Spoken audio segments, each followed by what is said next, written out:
Kemudian bahasa dan komunikasi ya, kita ajarkan juga bagaimana dia agar bisa berkomunikasi dengan teman-temannya yang ada di. Kemudian kita ajari dia untuk mengenali temannya, siapa yang namanya temannya, nah seperti itu. Kemudian kadang-kala kita berikan kepercayaan kepada temannya untuk memberikan sebuah instruksi gitu ya kepada anak autis tersebut. Ini banyak cara sebenarnya yang bisa kita lakukan untuk mengembangkan interaksi, komunikasi, dan perilaku anak.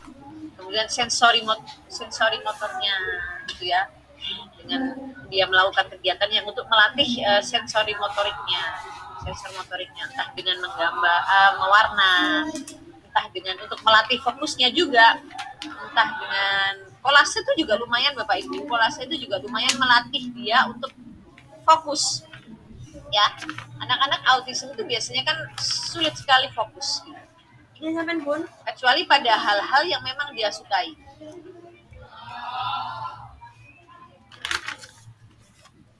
Kemudian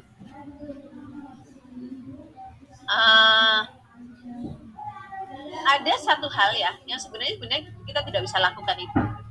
Tapi kadang-kala ketika anak ini tantrum, ini saya punya satu murid autis itu yang dia kayaknya entah takut entah geli dengan karet gitu ya. Jadi ketika memang sudah harusnya ketika tantrum kan kita pull out ya, kita tenangkan dengan cara yang memang yang sesuai dengan ininya. Kita tenangkan dulu, kita biarkan dulu dia marah seperti apa, baru kita nanti peluk dia gitu ya. Nah, kalau jam-jamnya itu sudah mepet gitu ya. Dia itu kan geli sama karet. Jadi saya itu kadang keluarkan karet saya itu biar dia tenang lagi gitu. Yang sebenarnya memang secara teori ya itu kan istilahnya kayak nakut-nakutin jadinya gitu ya. Tapi saya nggak nakut-nakutin sebenarnya, cuma mengeluarkan saja gitu, dia sebenarnya sudah bisa tenang kembali. Jadi kita harus tahu titik kelemahannya di mana. Walaupun itu tidak bisa selalu kita lakukan. Karena kalau sudah tantrum Bapak Ibu, kita paksa ya. Apalagi kalau murid saya itu kan SD tapi dia usianya sudah belasan tahun ya. Dia tinggal dengan neneknya. Dia anak dari broken home ya. Kemudian bapaknya sudah pergi, kemudian ibunya sudah menikah lagi gitu ya. Terus dia tinggal dengan kakek neneknya. Jadi namanya tinggal dengan kakek itu kadang-kadang secara apa ya, perhatian itu bagus, cuman terlalu dimanja gitu menurut saya gitu.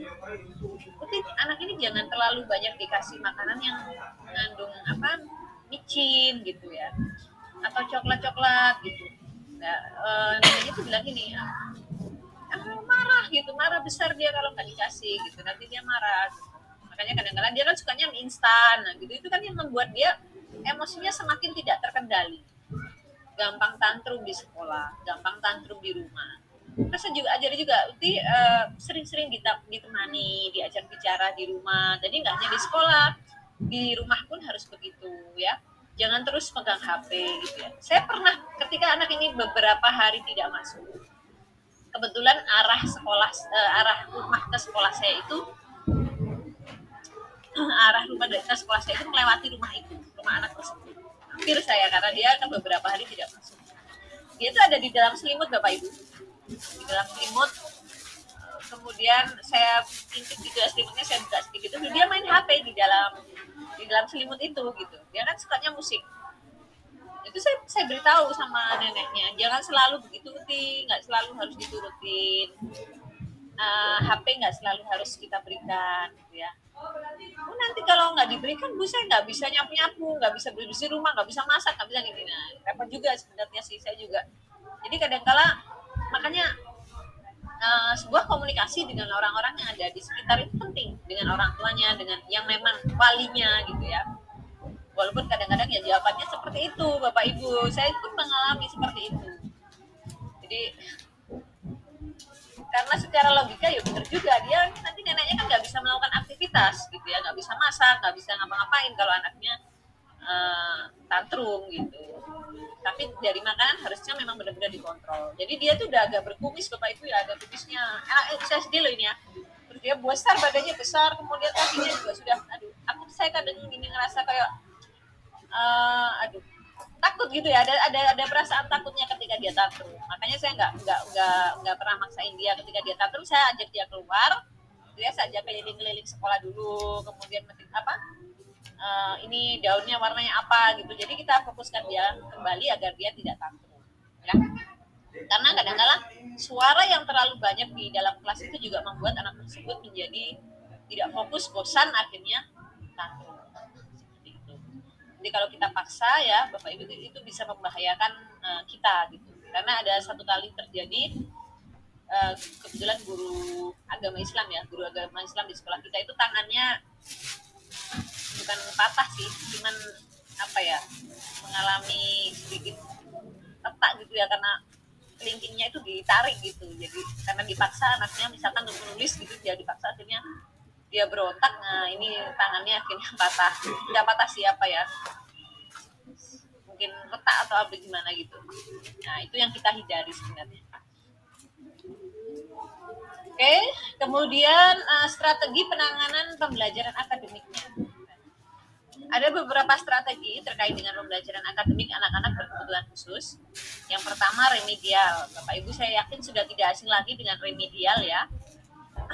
Sama pada anak-anak tipikal, ada remedial, ada pengayaan gitu ya.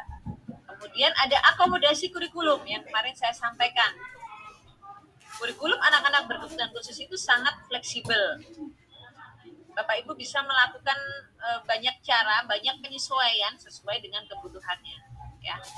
Nah, seperti yang sudah ditanyakan kemarin juga bahwa terkait dengan kurikulum ya harusnya berbicara, harusnya semua tahu, mulai kepala sekolah, wakil kurikulumnya, guru kelasnya, guru semua yang menangani harus tahu hambatannya di mana, kelebihan dia di mana gitu ya, kemampuan dia seperti apa gitu.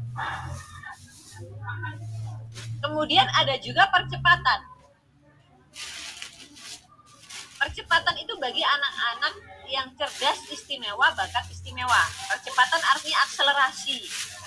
Bisa menempuh pendidikan lebih cepat dibandingkan teman-teman sebayanya.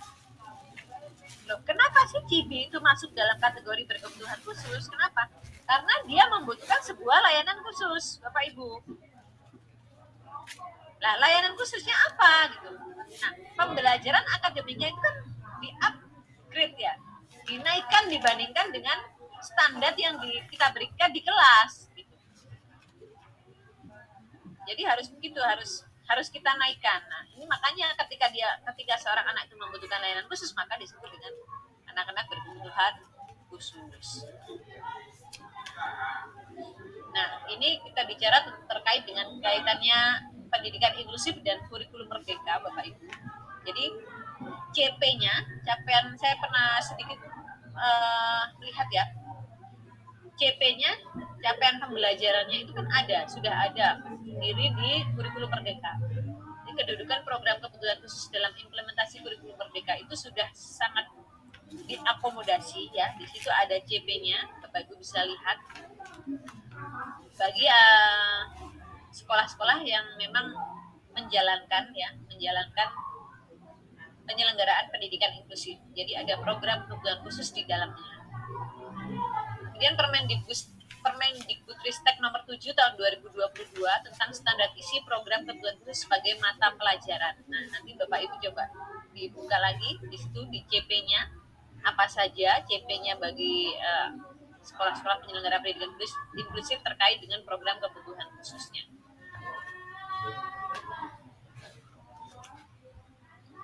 Oke.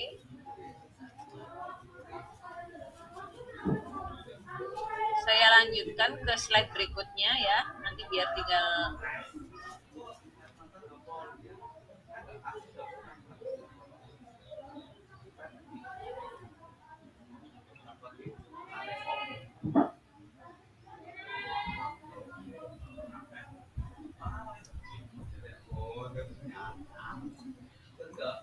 berikutnya adalah sistem dukungan.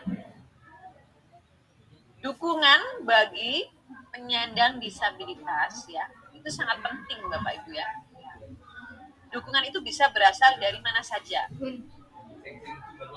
Artinya dukungan-dukungan yang ada inilah ya yang nantinya bisa menciptakan, bisa mencetak seorang disabilitas yang mandiri. Itu harapannya. Nah, sistem dukungan yang ada Bapak Ibu di sekitar Bapak Ibu itu ada ULD ya, ada unit layanan disabilitas, ada juga pusat sumber, ada juga LPTK, ada DUDI, ada program transisi, dan ada organisasi masyarakat sipil. Kita bisa menjalin sebuah kerjasama dengan pihak-pihak ini yang ada di layar ini Bapak Ibu. Mulai dari ULD, ada nggak ULD di daerah Bapak Ibu? Ya, pusat sumber, dengan lembaga perguruan tinggi, dengan dunia usaha, dunia industri, ya. Dan juga kita harus memberikan sebuah program transisi atau kelas transisi ketika anak ini akan selesai melanjutkan studi. Ada juga banyak sekali organisasi masyarakat sipil, ya. Nah, ini adalah overview sistem dukungan yang seperti saya katakan tadi. Dukungan yang diberikan ya, entah itu dari ULD, entah itu dari LPTK, dari DUDI dan sebagainya ya, itu semua menunjang disabilitas agar dia bisa hidup secara mandiri. Nah, nanti kita kupas satu-satu ULD itu seperti apa sampai dengan sistem organisasi sipilnya. Nah, ini Bapak Ibu ULD. ULD itu adalah lembaga yang dibentuk atas dasar perintah undang-undang. Nah, slide-nya belum kelihatan. Slide-nya nggak keluar. Dari tadi nggak ada. Oh ya, bentar Bapak Ibu. Belum keluar.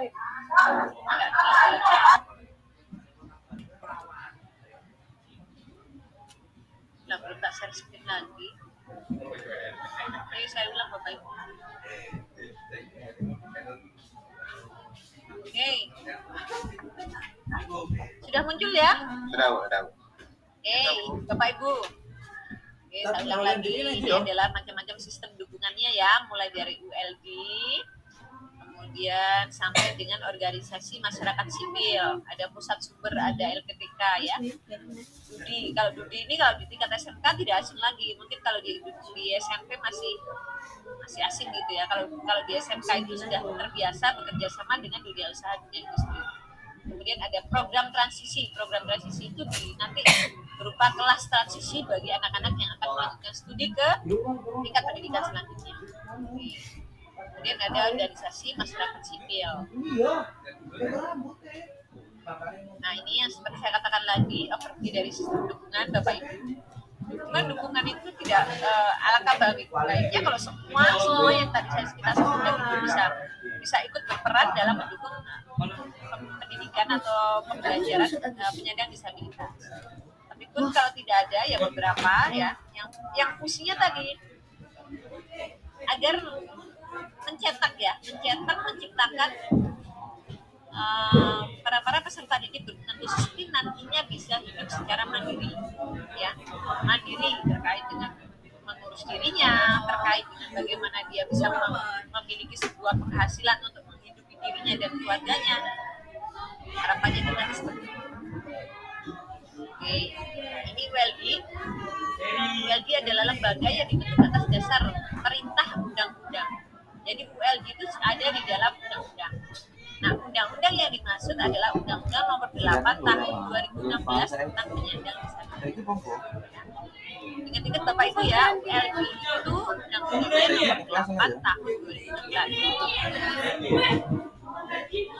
Oke. Tujuannya adalah untuk mewujudkan kesamaan hak dan kesempatan bagi penyandang disabilitas menuju kehidupan sejahtera, mandiri, dan tanpa diskriminasi.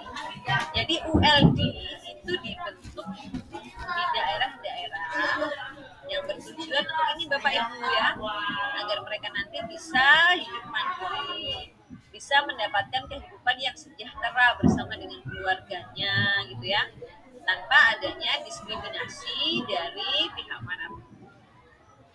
Lalu apa fungsi dari ULB itu sendiri? Ya, yang pertama adalah untuk meningkatkan kompetensi pendidik dan tenaga kependidikan.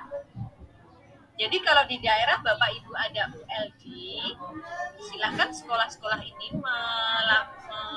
istilahnya menjalin sebuah kerjasama, ya, MOU dengan ULD yang ada, yang salah satunya adalah untuk meningkatkan kompetensi pendidik dan tenaga kependidikan terkait dengan layanan kepada anak-anak berkebutuhan khusus yang ada di sekolah Bapak Ibu. Kemudian fungsi yang kedua juga menyediakan pendampingan, gitu. Bisa didatangkan dari ULD untuk mendampingi Bapak Ibu ketika dalam proses mengajar. Bisa kita sharing, ya, oh kalau anak seperti ini, nah itu kita bisa gali dari petugas-petugas dari unit layanan disabilitas. Kemudian juga mengembangkan program kompensatorik, program yang mengkompensasi segala hambatan yang anak tersebut miliki, ya. Kemudian juga menyediakan media pembelajaran dan alat bantu. Oh, sekolah kita ini loh butuh media pembelajaran, ya. Tapi yang menjadi kendala adalah tidak semua daerah itu memiliki LD, meskipun lembaga itu adalah atas dasar perintah undang-undang. Itu kelemahnya di situ Bapak Ibu, ya. Jadi kalau memang di daerah Bapak Ibu itu ada ULG, ya, bisa dimanfaatkan. Kita menjalin sebuah kerjasama, ya untuk ini, nah media pembelajaran kita butuh media seperti ini, gitu ya. Oh, kita tuh butuh braille, kita tuh butuh alat bantu dengar. Nah, ini kita harusnya menjalin kerjasama dengan ULG. Kemudian juga melakukan deteksi dini dan intervensi dini. Bisa juga kita meminta ULG ini untuk mendeteksi dini. Kira-kira anak ini apa sih hambatannya? Anak mana anak ini? Apakah autism? Apakah harus dipangan? Kemudian menyediakan data dan informasi tentang disabilitas, menyediakan layanan konsultasi. Bapak Ibu bisa melakukan konsultasi, mulai pendampingan, mulai konsultasi itu bisa dilakukan di ULG. Kemudian juga mengembangkan kerjasama dengan pihak atau lembaga lain, bisa menjembatani. ULD juga bisa menjembatani. Kemarin seperti skema ya penerimaan PDBK itu kan ada orang tua yang ke ULD, baru ULD-nya yang mengembangkan sebuah kerjasama dengan sekolah dan rumah sakit, gitu ya. Nah, ini ada sebenarnya adalah fungsi-fungsi dari ULD.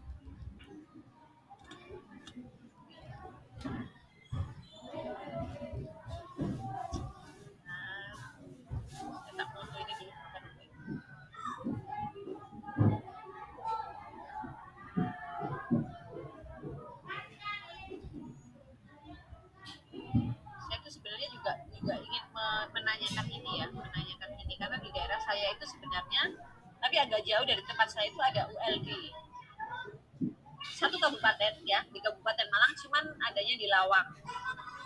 Di ULD ini di Lawang sana. Nah, ini saya juga perlu waktu sebenarnya, jadi perlu kita sempatkan untuk istilahnya itu misalnya datang, kemudian menjadi sebuah kerjasama. Ini kan butuh sebuah komunikasi, butuh waktu, butuh usaha kita. Menyamakan persepsi dengan kepala sekolah, kemudian kita ajak kapan kita ke ULD. Nah, itu sebenarnya yang agak susah. Sebenarnya kalau secara teori kan mudah ya Bapak Ibu, kita tinggal ke sana, tapi mencari waktunya itu kadang memang kita agak sulit gitu.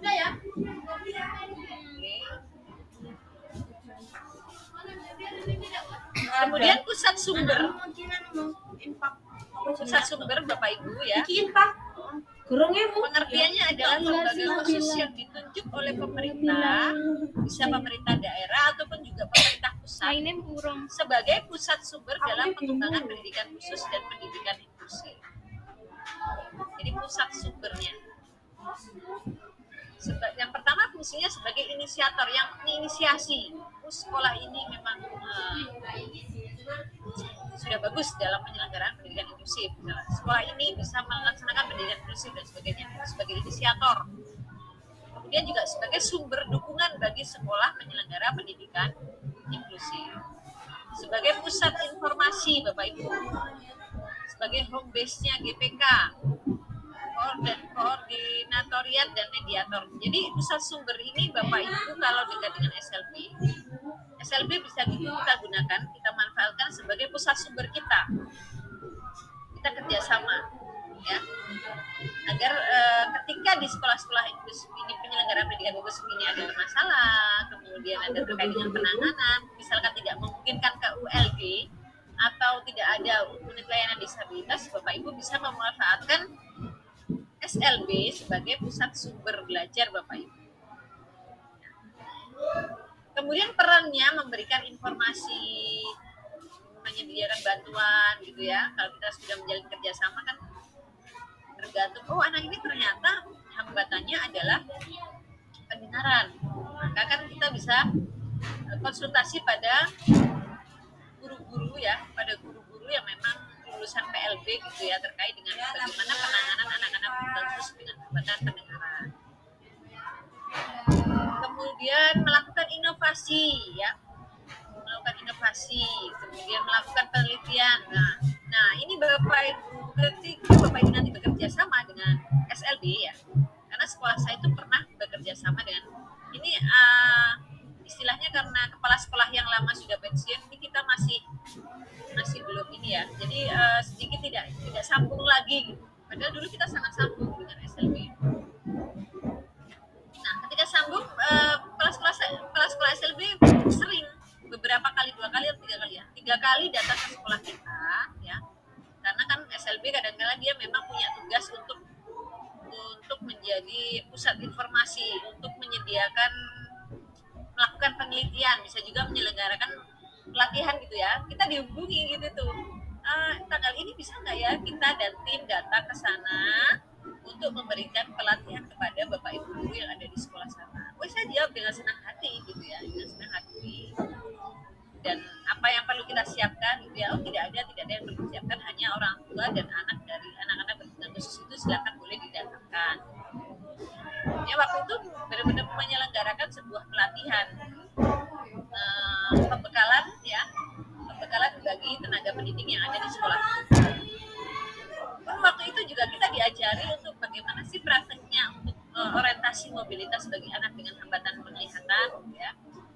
Itu juga kita seperti beri tongkat, kemudian riglet, stylus ya, kemudian jam tangan untuk siswa, jam tangan yang bisa berbunyi ya, menunjukkan jam berapanya itu. Nah itulah pentingnya kita menjalin sebuah kerjasama entah dengan ULG, entah dengan pusat sumber, pokoknya bekerjasama dengan sistem dukungan yang ada di daerah Bapak Ibu masing-masing. Silahkan dimaksimalkan. Bahkan Bapak Ibu pejabat daerah di daerah saya ya, camat gitu ya, itu pun saya minta dia untuk istilahnya itu apa sih yang bisa diberikan gitu. Ada nggak dananya, dana sosial atau apalah yang bisa dimanfaatkan untuk memberikan sebuah bantuan kepada sekolah. Yang waktu itu kita diberi kaca besar ukuran 3 meter kali berapa ya, 3 meter kali 1,5 meter ya, itu untuk kita pasang di ruang sumber, untuk mengajari anak-anak latihan senam mulut berkaitan dengan PKBBI-nya. Kemudian juga melatih anak-anak tunagrahita ketika senam, menari gitu-gitu ya, itu bisa kita manfaatkan. Oke, kemudian juga menjadi fasilitator. Nah, fasilitator artinya ya dalam penyelenggaraan pelatihan dan sebagainya. Pun waktu kita melakukan asesmen Bapak Ibu. Jadi waktu itu sekolah saya itu mendapatkan bantuan dari direktorat apa ya? Ntar saya lupa. Dari Jakarta itu kita dapat bantuan 25 juta. Nah, 25 juta itu anggarannya kemana? Anggarannya adalah untuk mengadakan pelatihan, juga untuk membiayai asesmen anak-anak berkebutuhan khusus, asesmen dari psikolog ya. Jadi waktu itu kita maksimalkan di situ. Nah, untuk menekan biaya Bapak Ibu ya, karena siswa berkebutuhan khusus di sekolah saya kok tapi belum keliaran 30 anak dengan hambatan yang lumayan mulai mulai dari ringan, sedang, ya ada berat juga. Autisnya berat, kemudian hambatan itu lumayan berat ya Bapak Ibu. Kalau untuk berada Isu di nggak sekolah alasan negara anu beda toh, inklusif, nah itu gitu. kita datangkan psikolog. Nah, psikolog itu kan lumayan mahal per anaknya. Untuk menekan itu kita datang ke SLB Puri Ngelawang, ya. Saya bertemu bersama kepala sekolah saya, pada kepala sekolah sana itu saya janjian. Kemudian dengan biaya sekian, ya, saya meminta untuk diringankan gitu ya. Ya kan artinya kita menjalin kerjasama, menjalin kerjasama, artinya psikolog dari SLB lah yang datang melakukan proses assessment. Jadi Waalaikumsalam, apa nak? Bapak Ibu nanti kalau memang Bapak Ibu memiliki siswa yang diindikasikan bahwa berkebutuhan khusus, silakan di data dapodiknya itu dimasukkan bahwa memang anak tersebut adalah berkebutuhan khusus. Kan di situ nanti ada pilihannya. Kira-kira dia menurut Bapak Ibu masuk di kategori yang mana? Harapannya apa? Harapannya adalah agar masuk ke database di pusat. Siapa tahu ya Bapak Ibu. Saya pun tidak Terus pernah topik masuk PD kemana, Tat? Kelas aku lemah ketika ketulanan. memang ada dananya, itu kan dilihat dari data yang ada, dari database yang ada, dari dapodik yang ada. Oh ternyata sekolah ini Jangan percayakan ke anak-anak yang ada peliharaan ya. dia Evaluasi kita ada bisa evaluasi. menjadi salah satu tujuan kita untuk menurunkan dana yang 25 juta tadi. Kemudian lembaga pendidikan tinggi. Pusat-pusat studi layanan disabilitas yang terdapat di perguruan tinggi sudah lama berdiri dibandingkan dengan unit-unit layanan disabilitas yang dibentuk oleh pemerintah atas dasar Undang-Undang Nomor 8 Tahun 2016. Nah, Bapak Ibu ya, jika Bapak Ibu dekat dengan universitas, ya, lembaga pendidikan tinggi misalkan, ada yang jurusannya psikologi, atau bahkan lebih baik kalau memang ada jurusan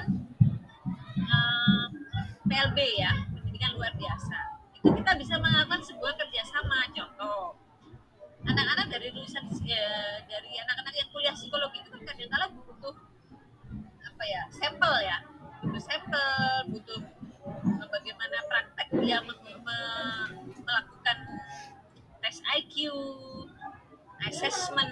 Nah ini bisa kita manfaatkan kerjasama dengan prodi program studi tersebut gitu ya. Boleh praktek di sekolah kita misalkan, boleh dia membantu kita dalam melakukan proses assessment, tes IQ dan sebagainya. Itu sebenarnya ini kan istilahnya itu simbiosis mutualisme Bapak Ibu ya. Tapi itu perlu juga adanya sebuah komunikasi. Kemudian ada peraturan pemerintah nomor 13 tahun 2020 tentang penyediaan akomodasi yang layak untuk peserta didik penyandang disabilitas berdasarkan PID. Tugas perguruan tinggi adalah memfasilitasi pembentukan unit-unit layanan disabilitas. Nah, unit-unit layanan disabilitas itu sebenarnya harusnya ya, ini kan di sini diterangkan bahwa tugas perguruan masuk dalam tugas perguruan tinggi membentuk unit-unit layanan disabilitas di masing-masing daerah.